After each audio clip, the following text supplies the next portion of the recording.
agak kesal kalau misalnya ada jawaban-jawaban yang mungkin tidak semestinya, Betul. ya.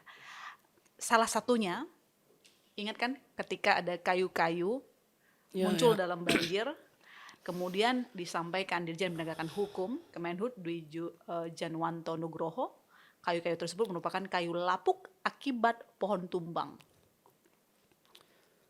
Kemudian kan Greenpeace mengkritik, lalu kemudian kan juga ada revisi lagi itu. Nah, Ya. jadi Anda gimana melihat jawaban seperti itu? Saya sebenarnya agak ini sebagai edukasi juga ya ke masyarakat ya, Mas. Apa yang bisa membedakan mana kayu pohon yang baru ditebang dengan kayu yang memang lapuk? Biasanya kan ada ukuran seberapa dalam dia terendam oleh air kan. Dan yang kemarin kita lihat itu kan mengambang tuh, banyaknya yang mengambang, yang terlihatnya. Saya tidak tahu di bawahnya. Temuan Greenpeace gimana? Dan mungkin merespon jawaban ini lagi sih. Pertama itu kita lihat dari kalau dia terangkat karena banjir, maka masih ada akarnya. Satu. Kedua, kalau dia tumbang atau patah, maka patahnya nggak lurus. Kalau kita lihat dari pandangan mata dan beberapa teman-teman volunteer yang ke sana, itu potongan gergaji yang mereka lihat.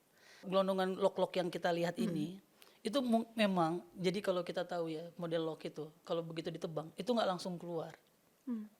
Itu ditumpuk dulu tuh, ditumpuk dulu. Nah yang ini pernah kejadian juga, mungkin waktu Bukit Lawang dulu, Sumatera Utara, wilayah Langkat, sekitar 15 tahun yang lalu kali ya.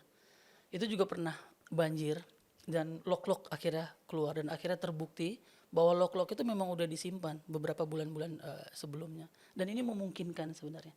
Tapi yang harus, ini kan dalam situasi tanggap darurat ya, yang harusnya kita harapkan dari seorang, kan beliau tuh Abgakum ya, salah satu penegak hukum di bidang kehutanan, Dirjen Gakum, harus bilang kan, harus sebenarnya kita akan telusurin dari mana ini berasal gitu. Jadi tidak cepat untuk menyimpulkan. Setelah disimpulkan kan baru dilihat, ya akan kami telusurin. Kenapa nggak dibalik? Kita telusurin dulu, kita lakukan kajian sejauh ini, itu akan lebih menenangkan sebenarnya ketimbang membantah. Dan tahulah ya netizen sekarang, wah membela nih gitu. Jadi dan itu akhirnya menimbulkan kekisruhan.